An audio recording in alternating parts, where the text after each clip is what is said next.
So now we can use this to calculate some terminal velocity. For example, let's try to determine the terminal velocity of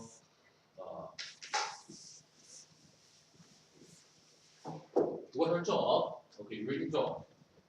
So you will need these parameters. For a typical ring drop, the radius is about 1.5 millimeter. Drag coefficient for which we take 0.6. Okay, just take some number. I can't find the exact value for that. And density of the water is rho W equals to 1,000 gram meter cube. Density of the air is 1.2. Okay. So now let's see. We are going to use the drag force equals to weight. Okay. And drag force is 1/2. What can the drag force? I cannot remember that. Okay, 1/2 0 a v squared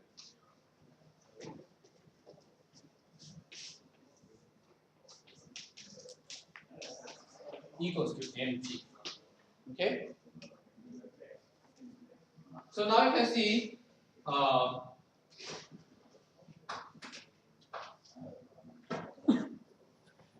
If you understand the condition for the terminal velocity, the problem is quite straightforward. You can solve for v from this equation. Okay, but you have still several things you need to pay attention to. 1/2 c. Okay, here rho, and this rho should be which density there? Water. Should be density of water or density of the air.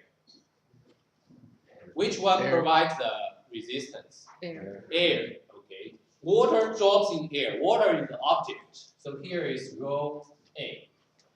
And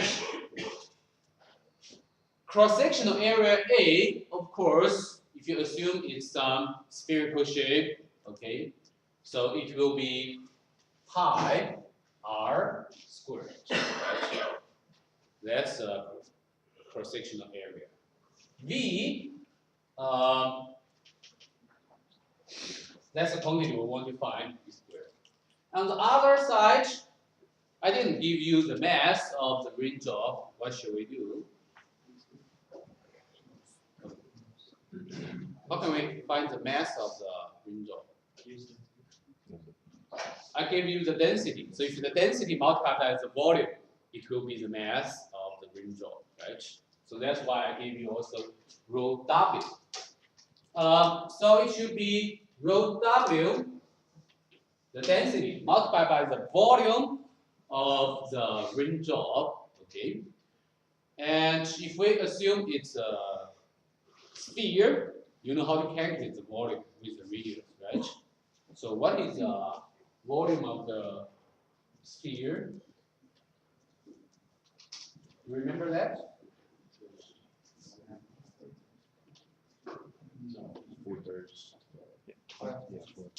It's something like this, right? Okay, if I remember this correctly. Is it correct? Oh, hot time. Is that the volume of a sphere? Okay, so that's the volume of sphere and multiplied by g. So, and then the next thing you just need to put all these numbers. Okay, so this is of course 36. Even there, this is what's rho A? 1.2. Pi is you can 3.14. And here for R, please pay attention to, you have to put, can you put 1.5? No. Okay, it should be 1.5 times this, okay, standard unit. This is what's the density of water, 1,000. And here again, 3.14. And this is 1.5 times, and this is of course 9.8. So you can calculate the velocity. Okay, any question here?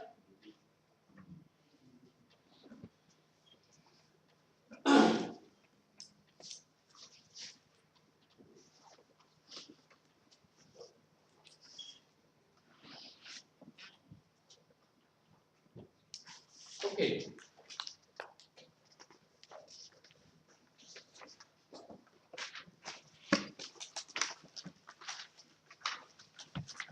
Now, let's look at another problem.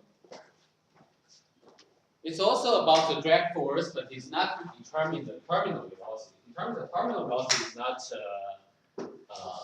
complicated stuff.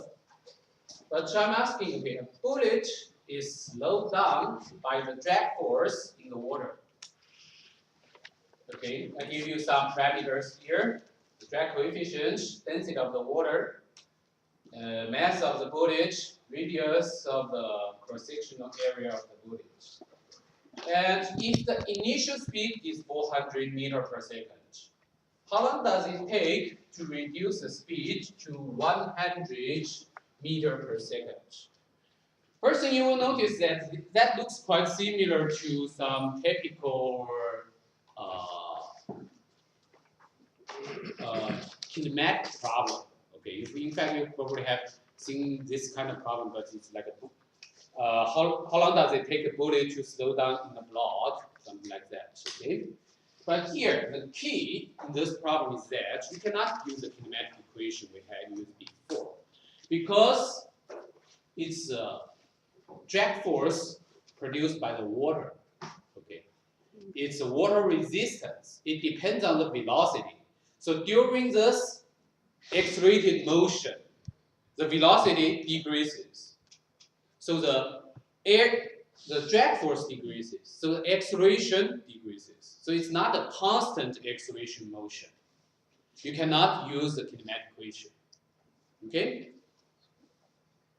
Any question here? So, but okay, if it's algebraic-based physics, then we cannot solve this kind of problem. Okay, if the acceleration is not constant. But we are calculus-based physics, so we should be able to solve this kind of problem. This is a problem to show us, okay, very type of problem to show us the power of the calculus. Okay. So, if we try to solve this kind of problem with calculus device, so we start with Newton's second law. Okay. Again, most important thing is Newton's second law. F equals to ma. To use the calculus to solve for this, okay, the most thing you need to realize that A takes the form of dv dt. Okay. So you have to use this form. F equals to m dv dt.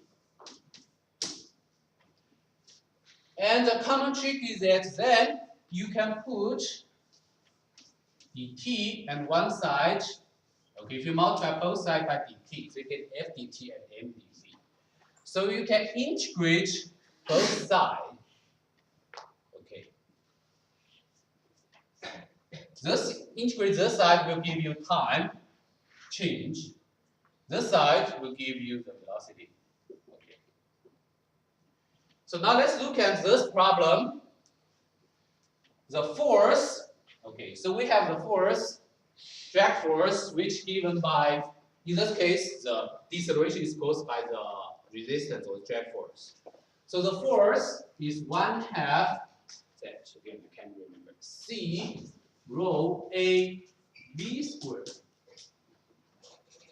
equals to M multiplied by dv dt.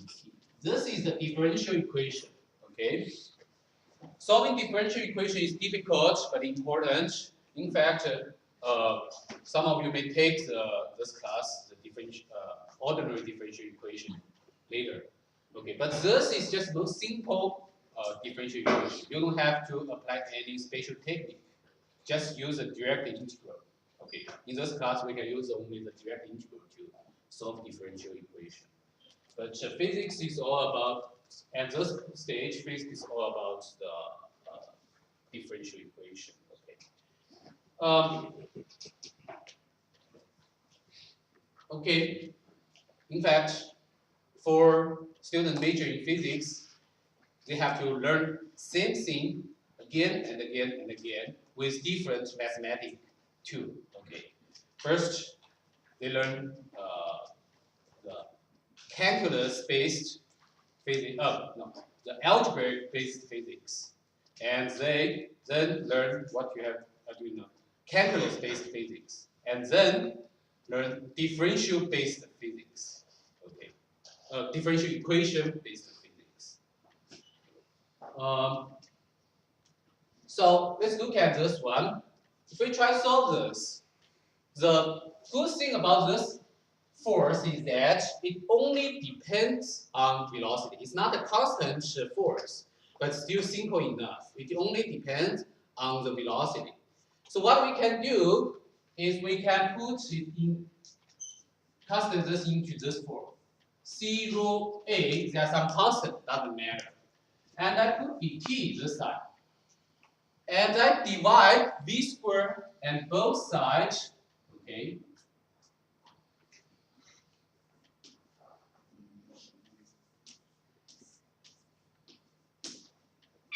Okay, v squared. So you can see the key for this manipulation is that now left hand side depends only on variable time, t. And right hand you have variable v. So if you integrate left hand side, you will get time. Integrate right hand side, you will get v. Okay. Okay. So now let's put it into more compact form. So I put also m, this constant. So I put all the constant to the left hand side. So C rho A divided by 2m dt equals to dv v squared. Now I'm going to integrate both sides. If I integrate this, the constant factor can be, constant part can be back out. So I'm going to do this. Integral dt equals to integral of v squared, dv over v squared. And this integral, of course, here should run initial time to the final time. This is initial velocity to the final velocity. Okay, definite integral. Any question here?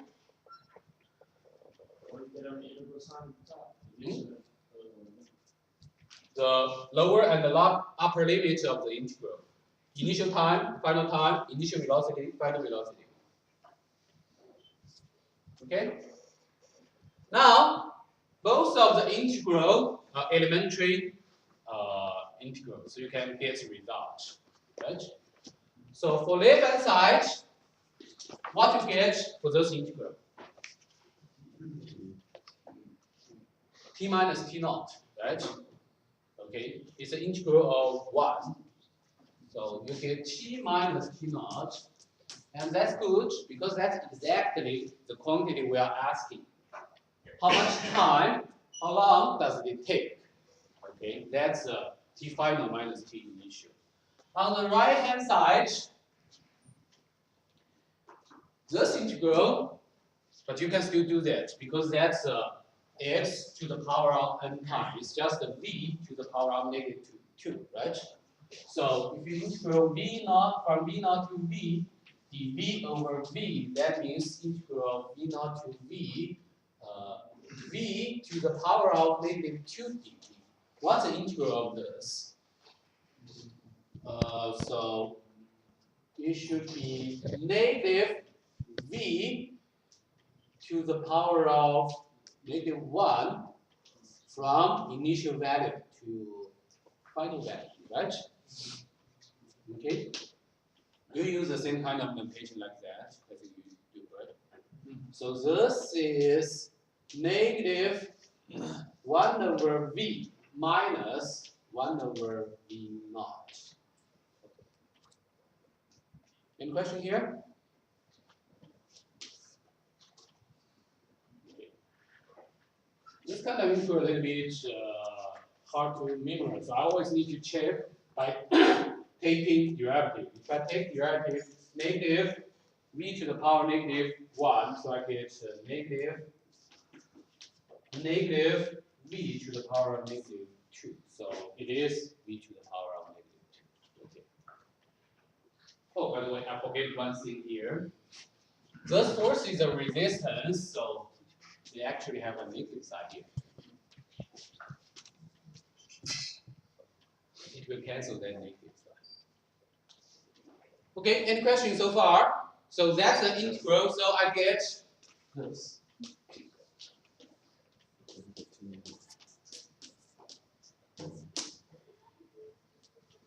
Question? Where did that 2 come from? After you? Sorry? Okay. It shouldn't disappear. Okay, so that's the equation. This negative sign cancels, so t minus t naught, the delta t, that's a quantity we want to ask, equals to 2m over c rho a minus multiplied by this. Let's check, we have all these quantities, right? Okay, we need to do that 2m over c rho, this is rho w. Because air, that's not air resistance, it's water resistance. A, again, can be calculated as pi r squared and 1 over b minus b naught. You can check that now we know all the quantities, right? The mass of the voltage, it should be given, right? 0.1 gram, so it's 0.1 times 10 to the power of -3, C 0.5, rho W is 1000, pi of course 3.14, R is 2 millimeter, so it's 2 times 10 to the power of 3. Okay. Final velocity 100, initial velocity 400. So you can calculate the traveling time, t minus t initial. Any question here? Okay. Again, I would say physically this is very, very trivial. Newton's second law, but you need to use integral to get the answer. So this is very useful because now you're not going to, okay, without calculus, we can only consider constant force, constant acceleration. But now you can consider all kinds of problems. The force can depend on the velocity. The force can depend on the time. The force can depend on the distance. Okay, any kind of problem you can solve it now with calculus. Okay. Especially with a computer. We know that integral can be very difficult if you want to do it analytically. Some of the functions you cannot even get the integral analytically. But you can always do the numerical computation, numerical integral, because any definite integral, you know that any kind of function, the value of the definite integral is simply the area under the graph. You know this, right? And you can always try to find out the area under the graph with computer, the help of the computer. So you can always get a numerical value. This is important for practical use of the need. Okay, now